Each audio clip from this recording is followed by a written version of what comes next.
Isang patunay sa paglago ng economy dito sa San Fernando ay yung mga nagdadatingang mga developer.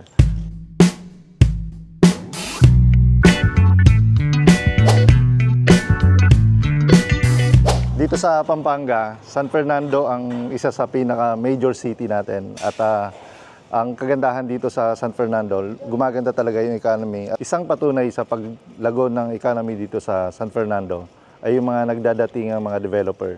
Yung mga bagong developer nga ngayon ay condominium na yung mga dinedevelop, pero ang ipapakita namin sa inyo ngayon ay yung house and lots pa rin na project dito sa San Fernando. So meron dito sa Madonna Residences, merong tatlong house models. So papasukin muna natin itong Melcon house model. Ito ay merong 164 lot area and 135 na floor area. Makita mo sa labas, ang forma ng bahay. So, unang tingin pa lang, magagandahan ka na talaga. Kasi, social no? Ganda ng bahay Tapos, single detached tong bahay. Ibig sabihin, pwede mo siyang ikutin yung buong bahay. Punta tayo dito sa garahe. So, itong garahe na to ay pwede yung mahabang sasakyan, SUV, dalawang sasakyan, kasya rito. So, ikutin muna natin yung bahay dito sa labas. So, sinasabi dun sa delivery ng bahay na meron ng minor landscape. So, kung may nakikita kayo dito na landscape, ay kasama na rin yan sa turnover. So, itong gilid na to, yan. Kung mapapansin nyo, ito na yung space mo dun sa neighbor mo. Ito yung perimeter property line mo, tapos ito yung wall mo. So, okay naman yung space niya dito sa gilid na to. Ito ang isang nagustuhan ko rito, yung likod. Ang luwag kasi ng likod, parang naisip ko nga baka pwede pa ako magtayo rito ng maliit na pool, Ganda rito, ang luwag. Tas, siyempre, kung may pool ka rito, so pwede ka na rin mag-entertain ng bisita rito sa likod na to. Ang daming pwedeng gawin sa lugar na to.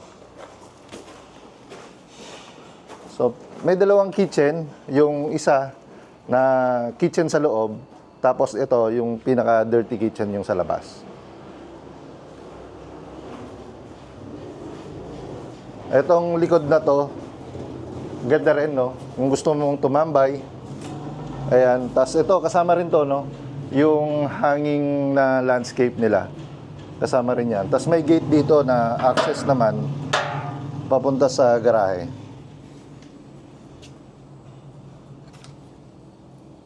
Ito ay sliding door, access papunta rito. Kitchen yan dyan sa loob. Pero umpisa ulit tayo dun sa harap. Dun sa main entrance. Tumunduan dito, sir. Tumunduan dito.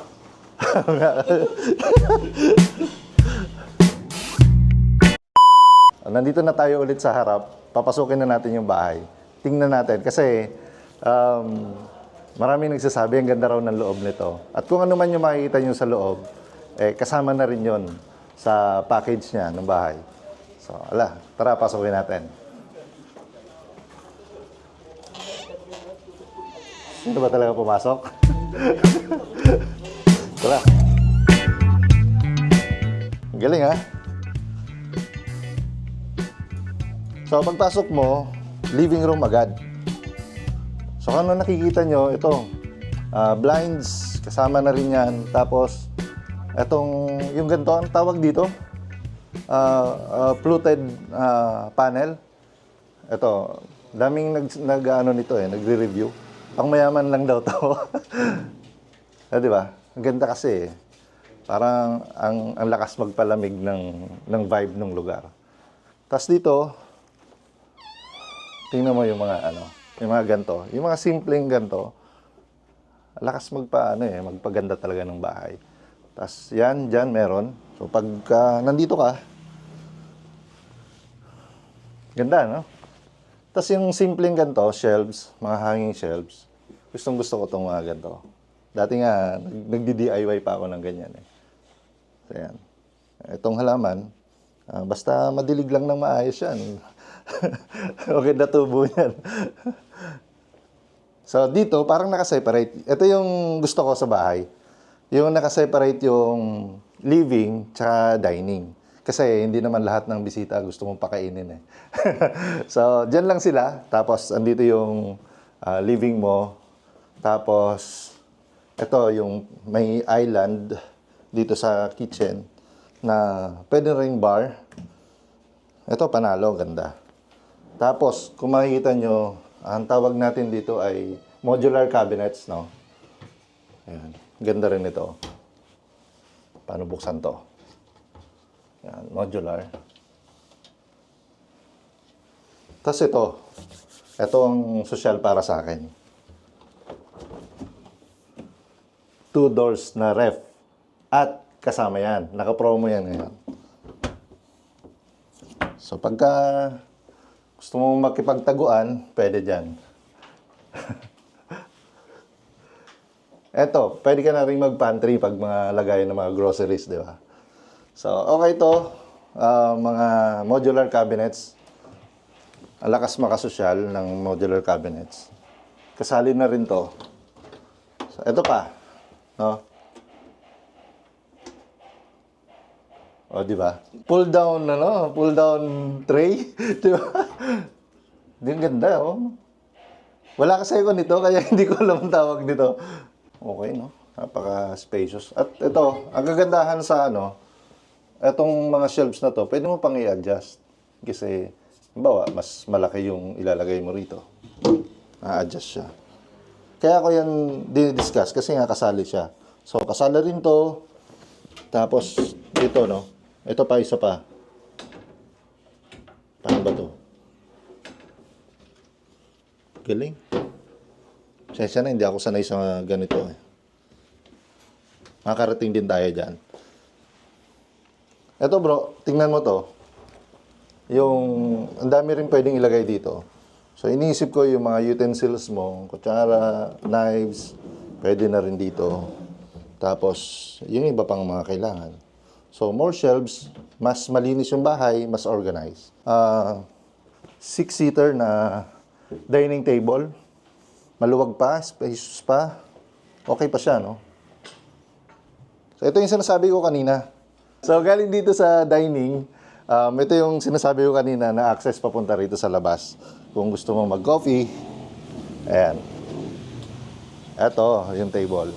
So, pwede ka mag-entertain ng bisita rito, pwede doon. Galing sa parking, diretso na rito kung tropa-tropa lang naman. Sarap na rito mag-entertain, no? Tapos at least malapit pa sa kusina. So, ayan, akit tayo sa taas para tingnan. Ay, meron muna tayong papakita rito sa baba. So, ayan, no? Yung CR, maluwag siya. So, at least, para meron kayong idea, ganito kalapad yung CR niya. Tapos, ito, iba no? May taste talaga yung developer, eh. Ang ganda ng mga ginamit niya para, social talaga, no? Ito, bro. Kaya naman, yung mga profile ng mga bumibili sa atin dito. Yung iba, mga balikbayan. Kasi nga, gusto nila yung design ng bahay. Parang, di mo na pag-iisipan kung ano yung gagawin. So, dito, sa baba, merong isang kwarto. So, ayan. Napakaganda nito kasi nga, nabanggit ko kanina, meron tayong mga bumibili ng balikbayan. So, karamihan sa kanila, nagtrabaho abroad. So, pagbalik nila sa Pilipinas, syempre, retirement age na yung iba. So, pag may kwarto sa baba, ang advantage niyan, meron tayong mga kasama sa bahay na elderly. So, hindi na kailangang umakyat pa sa taas. So, may design din dito na may cabinet dito, closet. Na, ayan. So, itong sa taas, na lang to. Fake lang siya na closet. Design lang talaga siya para may continuation yung design. So, ito ay twin bed. Twin bed. So, ito na yung max eh. Hindi naman na pwedeng lagyan ng queen size bed kasi wala ka ng space dito. So, twin bed lang ang pwedeng ilagay sa room na to. Tapos ito pa, additional storage. Ganda rin. Tapos ito yung space dun sa kabila. So, excited na siguro kayo, no? Papakita ko na yung taas. Ito yung taas. Ganda nung ano, no? Nung ilaw sa stairs. 'Di ba? Parang ka manunood ng sine. Pag pinahulay mo yan ng blue, parang sa sine yan. So, ito. Isang diretso lang sa taas. Yung rooms, agad-agad dito sa right side, isang room. Ang ganda ng room, oh. Pasukin mo.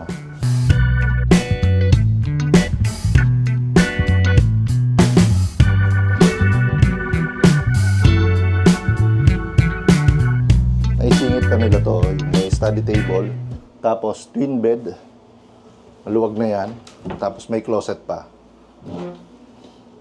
Parang sinasuggest na pang anak mo na babae, pang daughter yung room na to, kasi kulay pink. Tapos napagkasya pa nila to, ang ganda. Yung may entertainment pa yung kwarto, may TV pa rito. Subukan natin yung mga switches. Ito, nagpapamahal din to eh. Ganda, oh. Diba? So, mamimili ka lang kung anong vibe ang gusto mo. So, yan sa right side, isang room. Tapos sa left side, so, ito ang room. Another room dito. Sa ganda rin ito. Maluwag. Tapos, ito. Gusto ko yung idea na to. Kasi, storage pa siya, tapos pwede mo pang lagyan ng mga gadgets. Tapos dito may office, pwede kang mag-office sa kwarto. Tapos ito yung master's bedroom nga pala. Tapos may entertainment pa. Pwede mong lagyan ng TV. Actually kasama yan sa ngayon, sa promo. Tapos, ito yung, dahil master's bedroom siya, merong CR. So yung CR, ganda rin ng pagkakalatag ng shelves. Tapos ito ulit. Yung may taste talaga yung yung design ng bahay dahil dito. Tapos ito yung shower room. Okay na rin yung space niya para sa shower room. So okay na yung room niya para makakomportable kang makapag-shower. So yan ang master's bedroom. Pangalawang kwarto sa taas, tapos may isa pang bedroom, dahil nga 3 bedroom ito dito sa taas. So, ang nakalagay dito ay single bed. Single bed. Tapos lahat may may ganda ng mga design. Yung may TV pa ulit. So, meron ding study table. Tapos closet, syempre. Ito yung maganda sa bahay pagka may mga closet. Kasi hindi nagiging magulo yung bahay. Mamimaintain mo kung anong nakita mo sa model unit, yun na yun. Tapos yung lahat ng gamit mo ay nakatago sa loob. Ayan. So, first bedroom sa taas, second, and then yung masters nandyan. Tapos, ito pa, ang common bathroom dito sa taas. Ang may access dito yung 2 bedroom. So, yun. Parang sa tingin ko, halos pare-parehas naman yung size ng kanilang CR. So, ito ay shower room. Ganda rin ng pagkakalagay. Ito yung gusto ko yung may ganito eh. Kasi at least ma-maintain mo na dry yung yung dito sa labas. Ganda. Pati yung shelves, iba-iba yung pagkakalatag. So, alam mo na nasa ibang CR ka na kumpara doon naman sa baba. Ay, parang nasa hotel ka lang, oh. 'Di ba? Review ulit natin yung model na to. Inuulit ko, Melcon yung pangalan ng model house. At ang lot area ay 164 square meters. Tapos, ang floor area ay 135 square meters. So, ang package price niya ay 8.8 million. Tapos, meron ngayon na discount, no? Para sa cash. Kapag nag-cash ka, may discount na 5%. That's 436 din Ganun din kalaki. So, total contract price niya sa cash discount ay 8.3 sa cash yun. So, punta tayo sa ano muna, sa installment. No? Ito kasi ay pwede mo rin kunin through installment sa bank financing. So, total price niya is 8.8, walang discount. Para ma-reserve yung itong bahay na to, after mo mapili yung gusto mong pwesto dito sa subdivision, kailangan mo mag-reserve for 50,000. Yan yung babayaran mo on day 1. Yung down payment ay pwedeng bayaran ng 15 months. Tapos, yung 80% na balance, which is 7,060,000, pwedeng i-loan sa bangko up to 20 years. So, ang estimated na monthly amortization mo ay 54,000 per month. So, panalo na to para sa akin. Yung ganitong package ng bahay, babayaran mo lang siya for 54,000. Yung ganito kagandang bahay, kung mangungupahan ka, baka more than 54,000 pa yung upa mo. Tapos, given na napakaganda ng location dahil nasa San Fernando ka, in between ng Angeles tsaka San Fernando. So, parang may enjoy mo yung dalawang city eh. So, pagkalabas mo, kung gusto mo ng Clark, punta ka ng kaliwa. Kung gusto mo naman ng San Fernando, papuntang kanan naman ang direction mo. Tapos, kung gusto mo ng mag-Manila, so napaka-easy access din through Tourism Road dahil across the MacArthur Highway, nandun ngayon yung access papunta sa NLEX. So, ayan. Unang bahay na pinakita ko sa inyo dito sa Madonna Residences, ang Melcon. Panalo ang presyo, panalo ang location. Yung design ng bahay, kakaiba, napakaganda. Lakas makasosyal.